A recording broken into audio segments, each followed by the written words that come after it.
உன்னுடைய பங்குன்னு காசு தராங்க. ஹீரோ இதெல்லாம் வேணாம், பேபியை மட்டும் நல்லா பாத்துக்கோன்னு சொல்றாரு.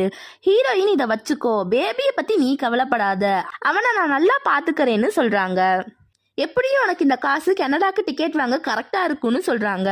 ஹீரோ நான் அங்க போக மாட்டேன், ஆக்சுவலா அங்க போகக்கூடாதுன்னு தான் நான் உன்னை கல்யாணமே பண்ணேன்னு சொல்றாரு. ஹீரோயின், உங்க பாட்டிக்கு வேணும்னா நீ முக்கியம் இல்லாம இருக்கலாம், ஆனா எனக்கு நீ தான் முக்கியம். நான் இதை வெறும் உன் நன்மைக்காக மட்டும்தான் சொல்றேன். உனக்கு எங்க போகணும்னு தோணுதோ போ, உனக்கு என்ன பண்ணணும்னு தோணுதோ பண்ணு, உனக்கு பிடிச்ச மாதிரி உன்னோட லைஃபை வாழுன்னு சொல்றாங்க. அப்படியே 3 மாசம் ஆகுது. அன்னைக்கு தான் ஹீரோவை கடைசியா பார்த்தேன்னு ஹீரோயின் சொல்றாங்க. கம்பெனில கண்டெஸ்ட்ல வின் பண்ணவங்களுக்குலாம் அவார்ட் கொடுக்குற ஃபங்க்ஷன் நடக்குது. எக்ஸுக்கு செகண்ட் பிரைஸ் கிடைச்சிருக்குது. அதுக்கு 2 பேரு உனக்கு கல்யாணம் ஆனதுக்கு அப்புறம் எல்லாமே நல்லதா நடக்குது போல அப்படின்னு சொல்லி பேசிட்டு இருக்கிறாங்க. அப்ப ஹீரோயின், ஃபர்ஸ்ட் பிரைஸ் வின்னர் வந்திருக்கிறேன், கொஞ்சம் வழிய விடுறீங்களா அப்படின்னு சொல்றாங்க.